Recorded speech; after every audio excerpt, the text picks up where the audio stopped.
விண்ணக தந்தைக்கு நம்மை பிள்ளைகளாக்கிய தேவராகிய இயேசு கிறிஸ்துவின் நாமத்தில் உங்கள் யாவருக்கும் என்னுடைய அன்பான வாழ்த்துக்கள்.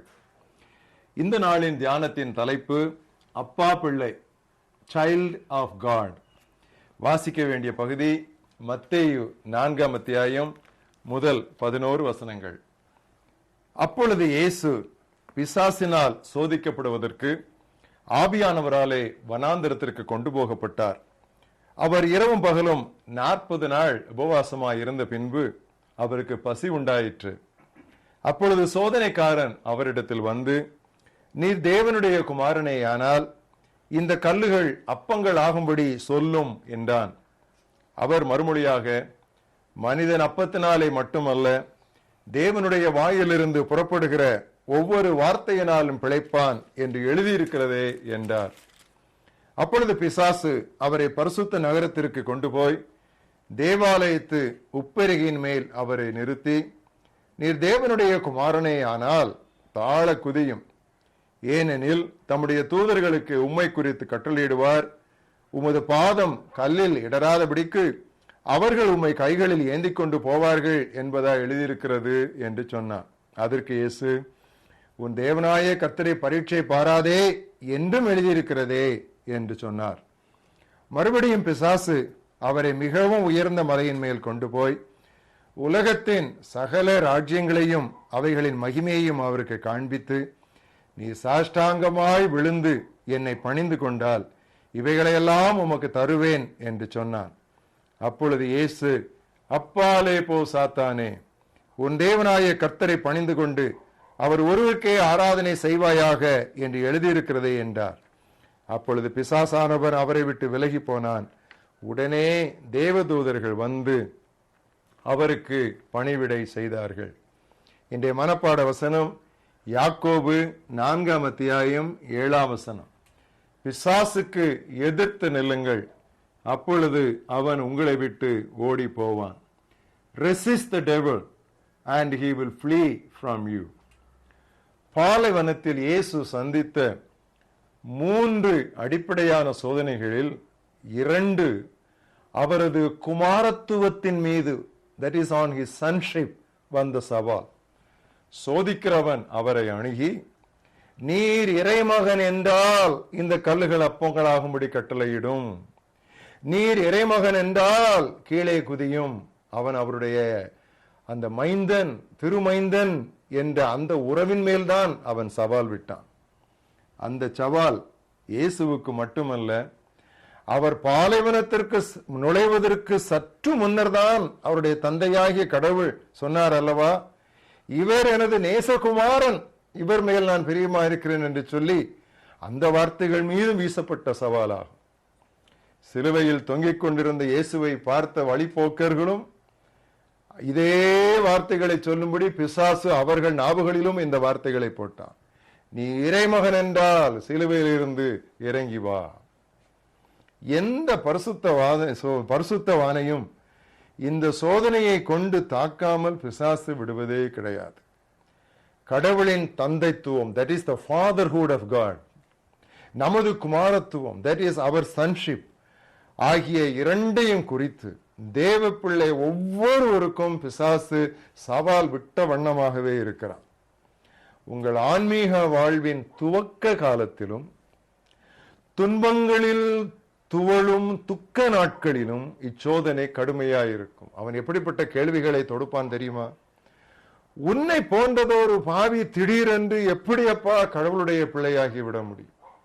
அப்படியே நீங்கள் அந்த கேள்விக்கு மறுப்பு சொல்லி நீங்கள் ஆண்டவருடைய பிள்ளையாகி விட்டால் பின்பு நீங்கள் பிரச்சனைகள் துன்பங்கள் வழியாக செல்லும் பொழுது அவன் என்ன கேட்பான் தெரியுமா? நீ கடவுளுடைய பிள்ளையானால் இதெல்லாம் உனக்கு நேரிடுவானேன்? இவ்விதமான கேள்விகள் பிரியமானவர்களே இரவு பகலாய் நம்மை சாடிக்கொண்டே இருக்கும்.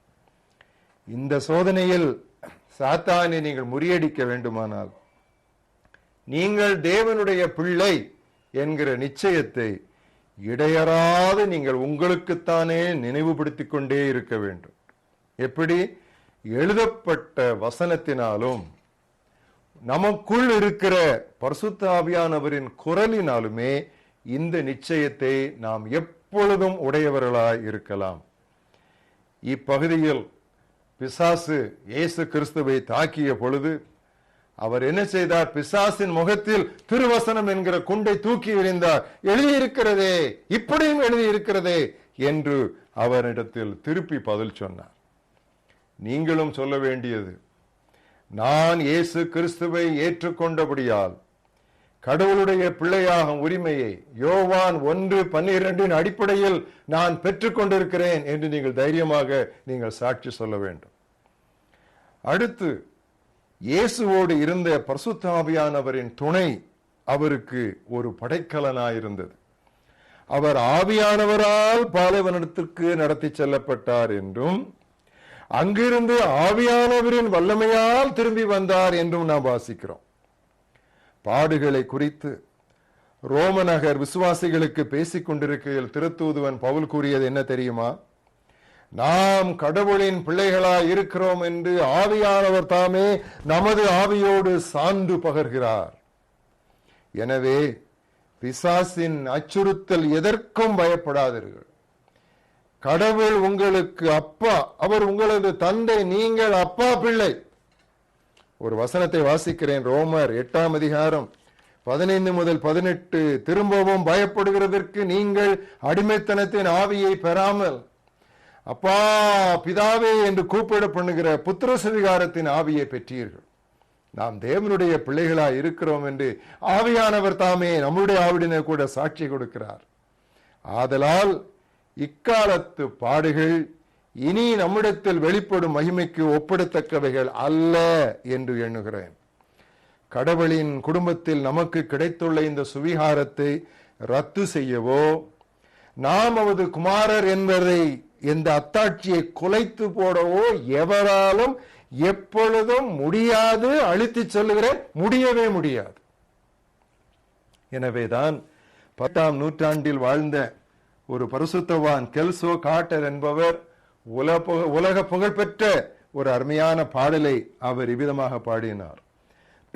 Standing on the promises that cannot fail, when the howling storms of doubt and fear assail, by the living word of God I shall prevail. Standing on the promises of God என்று சொல்லி அவர் அதை அழுத்தினார். Standing on the promises of God. நான் ஆண்டவருடைய திருவாக்குகள் மேலேயே நான் எப்பொழுதும் சார்ந்திருப்பேன். மற்ற காரியங்கள், அது புயல் அடித்தாலும், வெள்ளம் மோதினாலும், அலசடிப்பட்டாலும், குறை மாறினாலும், I am standing on the promises of God. நான் ஆண்டவருடைய வாக்குகள் மேலேயே, overcoming daily with the spirit sword. தினமும் ஆண்டவருடைய ஆவியின் பட்டயத்தை கொண்டு நான் பிசாசை நான் முறியடித்து நான் அப்பா பிள்ளை என்பதை ஒருபோதும் நான் மறக்க மாட்டேன். பிசாசுக்கு எதிர்த்து நில்லுங்கள், அப்பொழுது அவன் உங்களை விட்டு ஓடி போவான். Resist the devil and he will flee from you. நல்ல ஆண்டவரே, உடைய குமாரனாகிய இயேசு கிறிஸ்துவின் மேல் வீசப்பட்ட அதே ஏவுகணைகள், நீ குமாரனானால், நீ தேவகுமாரனானால், அதே ஏவுகணைகள் எங்கள் மீதும் வீசப்பட்டு கொண்டிருக்கிற இந்த காலத்திலே நாங்கள் கர்த்தாவே இந்த ஏவுகணைகளுக்கு பலியாகி விடாதபடிக்கு அதற்கு பதிலாக உம்முடைய திருவார்த்தைகளை நாங்கள் எடுத்து திரும்ப நாங்கள் எரிய எங்களுக்கு நீர் கற்றுத்தந்ததற்காக நாங்கள் நன்றி சொல்லுவோம். நாங்கள் உம்முடைய பிள்ளைகளாக இருக்கிறோம் என்று ஆவியானவர் தாமே எங்கள் ஆவியுடனே கூட சான்று பகர்கிறார். திருவசனம் அதற்கு அத்தாட்சியாயிருக்கிறது. மாறாத இந்த 2 பிரமாணங்கள் நங்கூரம் போன்ற இந்த இரு பலத்தின் மேலே நாங்கள் எப்பொழுதும் சார்ந்திருந்து பிசாசை முற்றுமுடிய தோற்கடிக்க, மூக்குள்ளாக முற்றுமுடிய நாங்கள் வெற்றி வேந்தராய் வெளிவர நீர் எப்பொழுதும் எங்களுக்கு உதவி தாரும்.